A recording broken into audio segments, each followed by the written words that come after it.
Tribuners, dimanapun Anda berada, kembali bersama saya Rudy Rahman dalam program Day to be Awesome. Tema kita kali ini adalah The Legend of John Paul. Bruce Lee pernah berkata, "Saya tidak takut pada mereka yang belajar banyak jurus dalam waktu yang lama. Tetapi saya khawatir pada seseorang yang belajar satu jurus dalam waktu yang lama. Fokus menghasilkan kekuatan tanpa batas." Telah hadir di studio seorang legendaris yang bernama John Paul. Baginya, ia percaya jika engkau lembek pada hidup, maka hidup akan keras kepadamu. Tetapi jika engkau keras pada hidup, maka ia akan lembut padamu. Mari kita sapa narasumber kita. John Paul, apa kabar? Kabar baik. Kabar baik ya. Terima kasih untuk waktunya hari ini. Ya, Pak John Paul. Tapi saya yakin ini, John Paul ini adalah nama tren yang sungguh populer di masyarakat. Sebenarnya nama aslinya siapa nih Pak, kalau boleh tahu? Nama aslinya Bruce Lee. Oh. Ya. Nama asli saya Johan Chandra, bukan Bruce Lee. Kayaknya tadi kan dia pakai peribahasa pakai Bruce Lee. Oh, benar. Jangan terkejut ya. Ya, tapi memang ada gestur-gestur seorang Bruce Lee ya, seorang fighter di bidang bisnis entrepreneur. Baik, sebelum kita lanjut, karena kita sudah vaksin ini, Pak Johan sudah vaksin ya? Sudah. Nah, berarti sudah aman, protokol juga sudah oke. Nah, kita izin untuk membuka dulu masker kita ini ya, supaya lebih dekat, lebih kenal dengan Mr. John Paul, legendaris kita. Baik, tadi disebutkan oleh Pak Johan ya, nama aslinya Pak Johan. Sampai-sampai tadi disebut Bruce Lee, saya sempat kaget juga karena memang mirip-mirip ya. Nah, Pak, kalau boleh tahu, asal-usul nama John Paul ini dari mana, Pak? Oh, asal-usulnya itu dari saya ada hobi main basket, dan teman-teman dan anak-anak yang tim saya ini awalnya bilang, "Ko, bapak buatannya ini dikasih namanya John Paul aja." John Paul dari anak-anak ya? Anak basket dari ini? anak-anak basket ya. Oh iya. Jadi saya pun juga nggak pikir panjang, lebih simpel aja langsung kan. Oh, memang ide-ide fresh. Not bad kan? Ya, anak-anak muda ini memang sangat friendly ya. Dan istilah itu memang ramah di lidah, asik didengar, dan memang sedikit membedakan persepsi kita tentang pau. Pau itu, Tribuners, adalah sejenis makanan tradisional Tionghoa yang sudah berusia ribuan tahun, tapi sampai detik ini masih juga dibawakan oleh beberapa pihak sebagai kuliner yang sangat konservatif. Artinya masih kuno. Jadi rasanya ada 3. Daging kecap, daging merah, daging asap, dan ada juga isinya kacang hitam. Tapi di tangan oleh seorang John Paul ini, terjadilah perubahan persepsi. Kalau namanya biasanya identik, misalnya nama saya Long, maka Paul Long.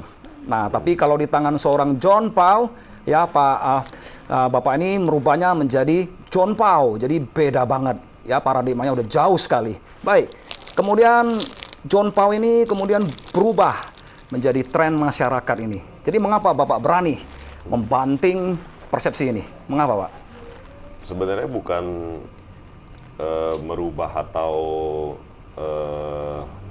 mengganti dia punya style ya. Tetap sama. Cuman kan tahun demi tahun kan lebih modern. Oh. Terjadi perubahan ya. Jadi semua orang itu lebih kreasi, lebih ada banyak inspirasi, maupun di bagian apapun menurut saya. Jadi makanan ini juga perlu ya. Perlu up to date orang bilang. Benar, ada perubahan ya. Jadi kayak bisa kita bilang sekarang lagi ngetren apa sih, ya kan? Nggak ada salah kita coba kan. Ya, luar biasa sekali ya Pak ya.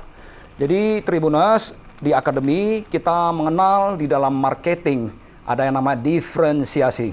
Diferensiasi itu adalah kemampuan kita mengerti need and want, kemauan dan kepentingan atau kebutuhan masyarakat. Nah, diferensiasi ini sendiri bisa dari nama, bisa dari visual. Nah, Paul yang dulunya sangat konservatif, tradisional banget, telah dirubah namanya menjadi John Paul, sehingga asik sekali ya ketika disebut John Paul, rasanya lain daripada yang lain. Nah, kalau saya boleh tahu lagi ya, pasti ini mengapa Bapak memilih ini pasti ada motivasinya. Tapi sebelum jauh-jauh itu saya tanya, Bapak ini keren banget ya, tampan, ramah, baik hati lagi dari informasi yang diketahui oleh redaksi. Nah, mengapa Bapak mau berada di industri kuliner Pau begini? Padahal Bapak keren sekali. Saya pribadi, saya juga suka makan Pau. Oh, suka ya? Jadi saya kalau setiap sampai dimanapun, sampai di kota manapun, atau mungkin juga di luar negeri, ya saya juga tetap suka kulinernya bakpao. Suka kulinernya bakpao, Pauzi. Pauzi lebih dikenal dengan Pauzi. Ya. Kalau bakpao itu adalah daging yang kita bungkus di dalam kue gitu kan. Oh iya. Ya, kalau jadi kalau kayak sekarang ini kan banyak kan seperti menu-menu varian saya sekarang udah hampir ada ratusan kalau dikumpulin ya. Wah, jumlahnya ratusan. Ya, jadi kayak ada tausa pau, Ovomaltine pau, Nutella pau. Jadi banyak sekali. Banyak sekali jadi ya. ada yang buah-buahan. Oh, ada buah-buahan juga. Kopi-kopian, kayak tiramisu, cappuccino, Starbucks coffee, mocha coffee. Jadi sangat banyak variannya. Sangat banyak sekali variannya. Juga mungkin kacang-kacangan, kayak kacang yang ada kacang hijau, ada pandan, ada tausa. Oh, jadi berawal dari suka ya, Pak John Pau ya. Jadi suka. Sesuatu itu harus kita suka dulu. Benar, ya kan? Benar. Oh, kemudian ditindaklanjuti dengan uji coba dulu. Iya, betul. Kemudian timbul varian. Ya, jadi Tribuners dikatakan oleh Pak Ciputra untuk terjun ke dunia entrepreneur, kita harus sangat mencintai segala sesuatu yang akan kita kerjakan. Nah, ini yang dilakukan oleh Pak John Pau. Dia memang suka sama bakpao ini atau pauzi. Pauzi itu adalah kue yang dibungkus dengan sesuatu, entah kacang-kacangan, kopi, buah, daging ayam dan sebagainya. Tribuners. Baik, kalau saya boleh tahu lagi, ya Pak, apa nggak repot dengan varian yang begitu banyak? Ini saya lihat dibawa oleh Pak John Pau ini ada tiramisu. Lihat, ini yang hijau ini. Ini dia. Bahkan dibungkus, dikemas sedemikian rupa indah sekali ya. Nah, ini trademarknya nih, trademark brandnya ini. Nah, Pak John Pau, ini nggak repot ini, sampai ratusan rasa. Apa sih yang repot? Oh, tergantung mau atau enggak sih menurut saya. Ternyata seperti itu. Nah, memang motivasinya untuk masyarakat ya. Supaya mereka banyak pilihan begitu. Betul Pak sekali. John Pau. Jadi target audiensnya dari anak kecil sampai dewasa. Ada yang udah berumur juga bisa konsumsi kan. Iya. Nah, ini bisik-bisik Tribuners. Saya waktu mengunjungi gerai dari Pak John Pau ini ada yang di Cemara. Saya keliling ini di Kota Medan. Ada juga di Teluk Gong, Jakarta. Luar biasa kan? Sampai di Multatuli. Di sana terbaru ya. Nah, di sana ternyata ada satu jenis pau.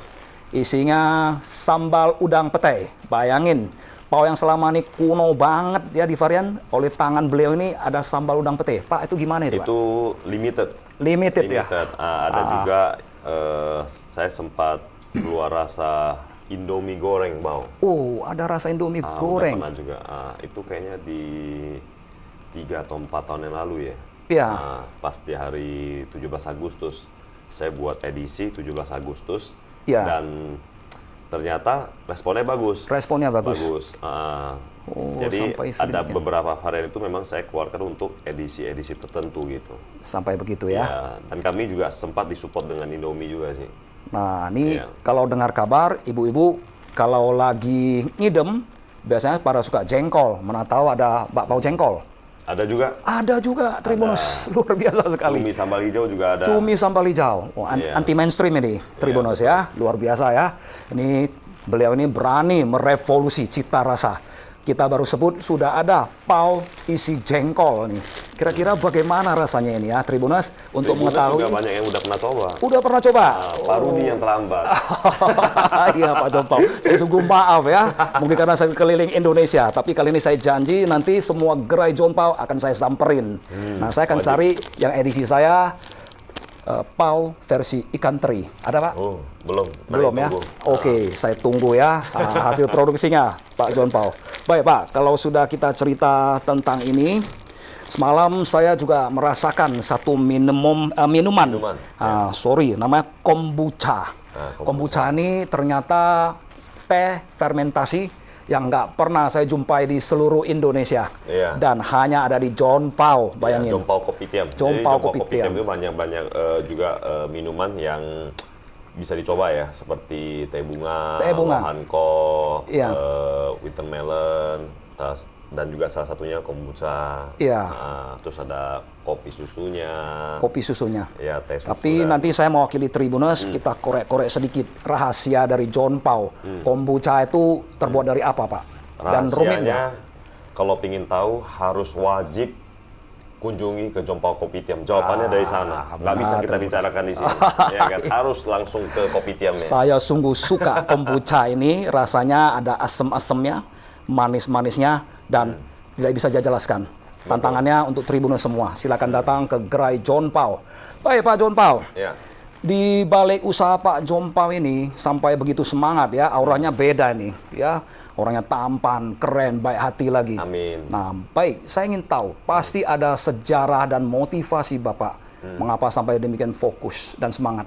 Boleh nggak diceritakan sedikit tentang sejarahnya, Pak? Sejarah apa nih? Sejarah Pau-nya atau sejarah menjadi John Pau atau gimana? Nah, sejarah dari awal Bapak menyukai Pau sampai jadi bisnis yang demikian besar. Bagaimana perjalanannya? Gitu. Oke. Dari Pau ini, dari John Pau ya kita ngomong ya. Saya mengenal banyak teman dan koneksi, dan juga banyak sekali bisnismen yang di Medan mungkin ya. Begitu juga mungkin dengan Tribuners ya, teman-teman Tribun, dan semuanya itu saya kenal dari John Pau. Dari John Pau. Dari John Pau. Awalnya kita orang hanya buy online. Dari Instagram ya. Iya, benar. Jadi saya basicnya itu dulu sekolah di Singapura graphic design. Jadi dari graphic design ini berarti kita gimana cara menyampaikan sesuatu dengan gambar atau video gitu kan. Jadi awal dari sana 3 bulan sekali saya buka PO. Buka PO ya. Buka PO. 3 bulan sekali buka PO. Jadi maka itu banyak orang pikir kita orang ini udah buka toko gitu. Ternyata belum. Awalnya. Ternyata hanya pre-order. Ya. Jadi ada beberapa orang itu mungkin salah persepsi ya. Maksudnya pikir kita udah buka toko, kenapa sih pesan satu bapau itu bisa lamanya sampai berbulan-bulan dan sebagainya. Jadi saya sempat buat kayak gitu hampir 2 tahun kayaknya ya. 2 tahun? PO terus. Jadi mungkin juga banyak teman dari jualan ini, dan juga terakhir mungkin juga banyak yang benci saya juga. Banyak benci? Karena orang kesel kan. Kenapa pesan makan satu pouch ini harus nunggu sampai berbulan-bulan. Benar, kalau saya pun marah ini senawan langsung kan? Tribuners. Tapi ada punya juga yang dari kesel akhirnya menjadi teman juga. Menjadi teman. Banyak sekali ya. Tapi rata-rata mungkin menurut saya ya so far saya nggak ada musuh sih. Saya merasa semua itu teman. Semua teman ya? Semua teman. Ya kan? Hanya mungkin kurang komunikasi. Benar. Belum bertemu. Salah paham ya? Mengapa sombong gitu? Pesan aja nggak mau dilayani gitu. Jadi mungkin awalnya dari sana, dan biasa saya ngomongnya John Pau lovers. John Pau lovers. Yang selalu support dan selalu memberi saya semangat dalam situasi dan kondisi apapun. Yang pastinya juga, ya saya juga pasti terima kasih dengan istri saya ya. Yang mendukung saya dari nol. Dari nol? Ya, ibu saya, keluarga saya, anak-anak saya, dan tim John Pau pastinya. Semuanya mendukung? Ya, baru bisa ada John Pau hari ini. Jadi besar ya. Tribuners, memang benar kata peribahasa.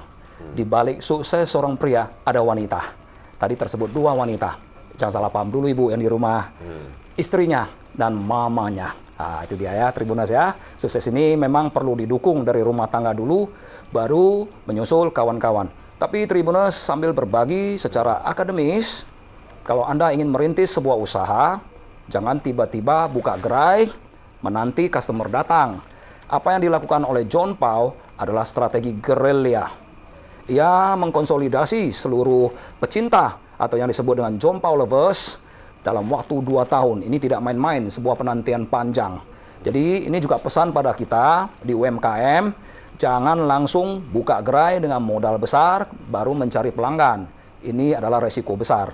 Apa yang dilakukan John Pau menginspirasi kita semua supaya mengkonsolidasi dulu customer kita dan fans kita. Baik, Pak John Pau, kalau boleh saya tanya lagi, dari mana asal-usul keterampilan buat Pau ini, Pak? Pasti ada sumbernya. Dulu saya sekolah di Taiwan sama sekolah di Singapura. Ada istilah pangkung pantu. Pangku pantu, setengah hari kerja, setengah hari sekolah. Ya, jadi kadang-kadang pas di liburan itu saya bekerja ya. Iya. Saya bekerja sebagai waiters, cuci piring, waiters. Sering berbicara dengan beberapa chef yang ada di restoran ya kan. Iya, Pak John. Jadi banyak yang saya belajar dari sana juga. Benar. Ya kan? Dan akhirnya yang saya bawa sampai ke Kota Medan sekarang. Kota Medan ya. Iya. Berarti chefnya nggak keberatan mengajari Pak John Pau atau memang ada PR khususnya? Nggak ada ya. Jadi setelah pulang sini ya saya punya orang tua juga memang ada basic bisa buat juga. Akhirnya kami sama-sama mengkreasi lah.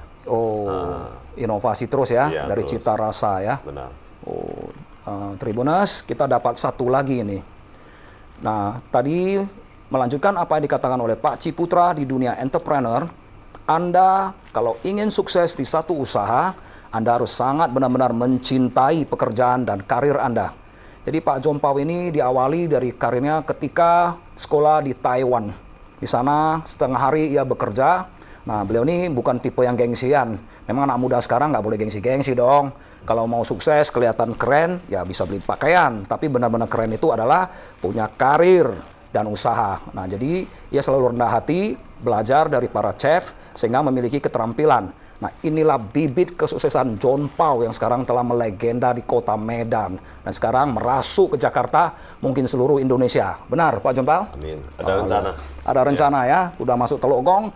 Berikutnya mungkin advantage-nya ke Sulawesi, mungkin Kalimantan? Mungkin. Amin, mungkin ya Tribunas ya. Keluar negeri. Wah, luar biasa sekali semangatnya ya. Nah, tadi setelah belajar begini, Pak John Pau, ya, saya mau tanya lagi nih. Pasti ada yang namanya suka dan duka. Sebab bisnis itu nggak lurus-lurus aja ini. Apa suka dukanya, Pak John Pau? Kalau sukanya, ya itu saya bisa bertemu banyak teman ya. Dan adanya John Pau Kopitiam juga ya karena teman-teman saya karena juga. Teman-teman ya. Saya bekerja, maksudnya bareng ya. Partner saya ada MC Bensu yang dikenal dengan Benny Suanda ya. Ada MC Bensu ya. Panggilnya MC Bensu. Iya. Ada juga Tony Wong. Tony Wong. Rasanya nama-nama ini nggak asing bagi saya. Ya. Kalau MC Bensu ini orangnya sangat friendly, terbuka ya, humoris lagi. Ya. Nah, kalau Tony Wong ini sosok yang suka melakukan charity. Ya, itu dia luar ya. biasa juga. Jadi mereka mendukung Pak John Pau ya. Mendukung, ya kan. Jadi sukanya itu saya rasa banyak sekali. Banyak sekali. Banyak sekali. Punya kawan. Betul. Dapat jaringan. Iya. Kemudian power of mouth. Mereka merekomendasikan. Benar ya. Betul.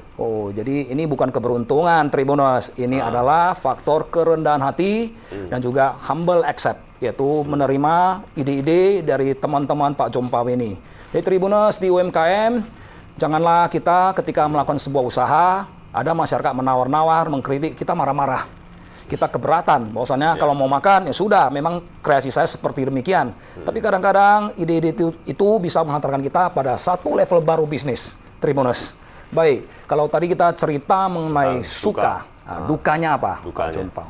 Kalau dukanya, menurut saya pribadi ya, boleh dibilang nggak ada sih. Nggak ada menurut dukanya. Saya pribadi ya. Menurut saya pribadi. Iya. Karena duka itu tergantung kita sendiri ya. Tergantung sendiri. Kita berpikirnya kita tidak bisa menerima atau kita merasa itu adalah hujatan. Iya. Tapi kalau kita menerimanya, kita anggap sebagai inovasi ya. Bisa membuat kita, memberi kita inspirasi, ya kita anggap itu hal yang positif, itu yang bagus kan. Jadi saya jarang sih merasakan duka itu sih. Merasakan duka ya. Iya. Tribuners dapat lagi satu. Untuk bisnis, kita harus memiliki mental seorang juara. Kira-kira seperti permen karet, makin dikunyah, makin asik Tribuners. Jadi jangan gara-gara tidak ada pelanggan, Anda putus asa, hengkang dari bisnisnya, tutup gerainya. Padahal baru dikenal, kecarian oleh pelanggannya, tokonya sudah tutup. Nah, diperlukan mental yang luar biasa. Jadi apa yang dikatakan oleh Pak John Pao ini memang inspirasi bagi kita. Kita tidak boleh menerjemahkan sebuah ide, kritik sebagai sarkasm, tapi mungkin itu juga sebagai pencerahan bagi kita semua. Nah, Pak John Pao, ini satu lagi. Titik nadir terendah dalam hidup Anda ketika menjalankan bisnis ini. Apa, Pak? Yang sangat Bapak rasakan itu berat sekali. Sebagai manusia kan sangat manusiawi ya, kalau orang merasakan ada satu level terendah dalam hidupnya. Level terendah? Ya. Sambil minum ya, Tribuners ya. Coba saya pikir dulu ya. Boleh. Menurut saya pribadi nggak ada sih. Yang penting halal. Yang penting kan? Halal ya. Kita tidak berbohong, kita bukan mencuri. Saya rasa nggak ada sih. Nggak ada. Menurut saya yang ini sih. Ya, lihat Tribuners, lihat ekspresinya. Tukang ya. bakpao emang kenapa? Nggak salah tukang bakpao, ya kan? Saya salut sekali ya, saya salut sekali. Nilai-nilai ini. Jadi saya awalnya juga ya saya lebih dikenal dari tukang bakpao. Tukang bakpao. Dan Anda terima itu? Terima, kenapa enggak? Memang tukang bakpao kan? Tribuners hati-hati. Ketika kita ngecek kawan kita, tukang bakpao. Ini juragan bakpao sekarang. Jangan main-main. Yang punya gerai dan toko di mana-mana. Bahkan sekarang punya visi sampai kancah internasional. Ya, hati-hati dengan guyonan kita atau panggilan pada seseorang. Ini juragan bakpao sekarang Pak John Pao ini. Enggak lah, tetap tukang bakpao. Cuman ya saya bangga. Tukang bakpao. Bangga ya. Nggak ada salahnya. Memang harus kita akui, kita ini adalah seorang pengusaha atau di dunia UMKM yang menjalankan kulineri bakpao ya. Betul. Pak John, saya ada melihat itu di beberapa rekan jejak Pak John Pao ini. Ada yang namanya charity ya. Oh iya. Nah, boleh dijelaskan Pak? John Pao Charity. Benar. Ini ngomongin apa? Konser atau? Banyak sekali saya lihat. Ya kalau charity banyak ya. Itu juga awalnya dari bakpao. Dari bakpao. Jadi saya kenal begitu banyak teman, ya kan. Yang awalnya dulu penghasilan bakpaonya kan awalnya iseng-iseng. Benar. Ya kan. Jadi penghasilannya pernah saya sumbangkan juga untuk 8 kampung di Tanjung Brawa waktu itu ya. Waktu saya mulai. Awalnya iseng-iseng ya. Terus dan tetap berlanjut terus sih. Jadi setiap minggu atau 2 minggu sekali lah minimal ya. Iya. Setiap saya ada rezeki ya saya berbagi lah. Berbagi. Itu dari hasil pembuatan pao ini? Iya betul. Dananya dibagi ke kampung-kampung. Betul. Bagi awalnya kampung-kampung, ya kan. Selanjutnya ya saya menelusuri lah. Menelusuri ya, mereka yang butuh ya. Yang butuh ya kita bantu gitu. Oh, seperti itu ya. Iya. Waktu itu belum seperti sekarang ini, belum besar. Emang sekarang besar? Saya juga nggak merasa sekarang saya besar sih. Oh, John Pao ini legendaris ya. Besar itu orang yang ngomong kan. Saya nggak merasa saya besar. Saya tetap konsisten dan sama terus sih. Saya merasa begitu ya. Oh, rendah hati sekali Tribuners. Di dunia ini menurut saya bertahan itu yang susah sih. Bukan masalah besar dan kecil atau atas dan bawah. Bertahan itu yang susah. Ini bisa nggak bertahan di sana terus? Benar, ini sungguh bijak Tribuners. Ini sungguh bijak. Kayak contohnya dengan teman-teman di Tribun ini, saya kenal juga saya rasa hampir 4 tahun atau 5 tahun ya. Iya. Kami bekerja sama dan sebagainya. Ya kan? Oh, juga didukung oleh jurnalis ya? 4 tahun yang lalu saya ingat saya datang sini juga ada kerjasama karena waktu itu saya didukung, saya buat John Pao Charity Concert. Jadi tukang bakpao di dunia ini yang pertama kali membuat konser. Benar. Iya kan. Nah, saya juga didukung sama Tribun salah satunya. Tribun juga mendukung kami punya acara gitu kan. Jadi gimana mempertahankan kita punya level dan stadium ya. Betul. Ya. Dan hari ini saya datang lagi ke Tribun. Ya. Berarti kan tetap bertahan kita. Rebound ya, rebound. Itu yang penting ya kan. Benar Pak John Pao. Jadi Tribuners, ada peribahasa juga mengatakan tidaklah mesti Anda sudah memiliki segala sesuatunya baru berbagi. Nah, apa yang dilakukan oleh John Pao ketika dia masih mampu, dia mengajak masyarakat untuk berbahagia juga. Tidak mesti besar-besar, tapi sebuah perhatian yang ditujukan dengan tulus itu memberikan kita kekuatan. Jadi itu memberikan kita juga inspirasi untuk terus bertindak dan berbagi. Nah, yang berikutnya tadi saya lihat ada charity-nya. Saya juga ada dapat info dari remaja ini. Pak John Pao ini ada buat event basket sehingga mereka dapat belajar. Benar itu Pak? Dan mengapa mau? Iya, betul. Mengapa mau? Karena saya hobi basket sih. Hobi basket. Hobi basket juga. Ya mungkin juga dari basket itu dengan anak-anak ini, ya baru adanya Jompau. Ya bisa jadi juga, ya kan. Karena waktu itu kan iseng-iseng buat, itulah saya berbagi dengan anak-anak ini kan. Berbagi dengan anak. Nama Jompau ini ya mereka yang kreasi, yang ngasih tahu gitu kan. Kok namanya Jompau aja gitu. Iya. Dan sekarang melegenda nama Jompau ini. Berarti waktu itu Pak Jompau menyediakan steak ya? Iya. Guru-guru juga ya, instruktur ya? Ada juga. Dan tidak berbayar itu? Iya, enggak. Jadi luar biasa. Saya ada tim yang memakai satu pelatih ya untuk mengajari anak-anak yang dari SD, SMP, sampai SMA lah, yang hobi basket. Laki-laki atau perempuan juga silakan. Mereka dirangkul semua untuk belajar ya? Ya, seminggu 3 kali waktu itu. Ya, jadi Tribuners, slogan anti narkoba, anti kenakalan remaja sudah dirintis oleh Pak Jompau ini. Nggak mesti mewah-mewah, nggak mesti berdasarkan teori. Dengan olahraga, mereka mendapatkan satu kesempatan untuk maju. Nah, ini rekam jejak yang sungguh membesarkan hati kita ya Tribuners ya. Baik. Ya. Nah, setelah kita mengetahui panjang lebar ini, ya, Pak, gerai-gerainya sekali lagi di mana aja nanti dan ke depan programnya apa dari Jompau? Di Cemara Asri, Jalan Raja Wali, nomor 96I. Ya. Nah, itu bisa dipesan dari Grab atau GoFood. Terus sekarang udah ada lagi di Jompau Mutatuli, di Kopitiam, jadi bisa duduk, lebih santai lagi. Lebih santai. Ini yang terbaru ya. Terus juga saya ada reseller di Jompau Sunggal, juga ada di Jompau Siantar, dan juga ada di Jakarta. Di Jakarta, Teluk Gong. Jalan K nomor 3, Toko Tong An. Toko Tong An ya? Itu kampung halaman saya. Oh, luar biasa. Anak kampung yang menuju ke kota ini ya? Kampung halaman saya. Kampung halaman Pak Jompau ini. Ya. Dan sekarang ibu yang meneruskan dia punya bisnis. Jadi saya ada buka kelentong yang di dalamnya ada Jompau gitu. Ada Jompau ya? Betul.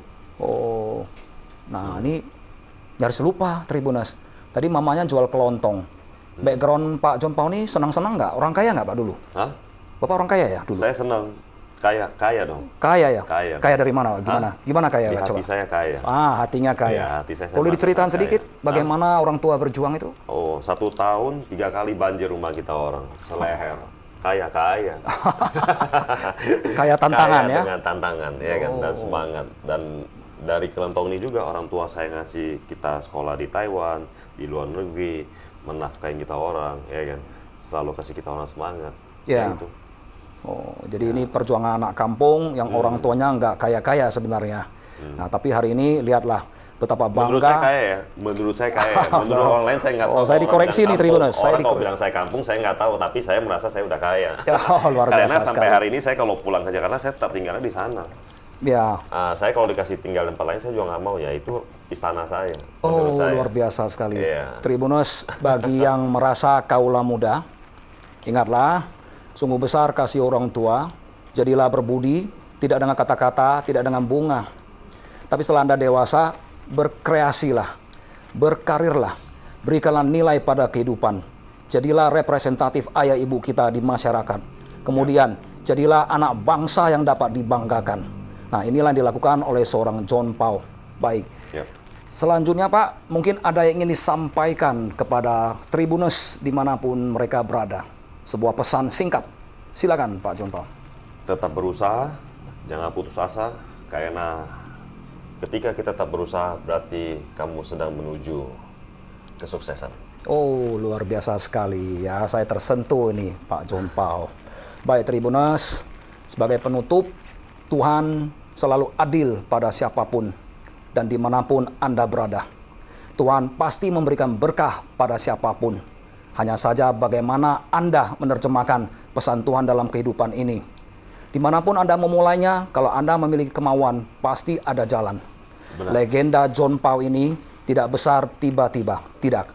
Satu, ia bangga. Dia tidak malu dipanggil seorang sebagai penjual bakpao.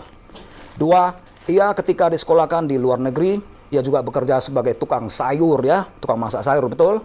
Juga sebagai seorang waiter, ia tidak gengsi. Yang ketiga, setelah pulang, ia bergerilya mengkonsolidasi semua customernya, ya terutama customer yang menyukai pau dan bahkan dimarah-marahi, kenapa sombong sekali, harus lama sekali untuk mendapatkan makanan ini.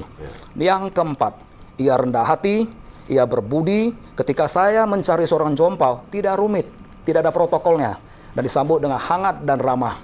Dan yang berikutnya lagi adalah relasi ini yang telah mengenal John Paul, pada akhirnya mendukungnya. Rekam jejak charity-nya juga yang membuat anak-anak memberikan sebuah anugerah besar.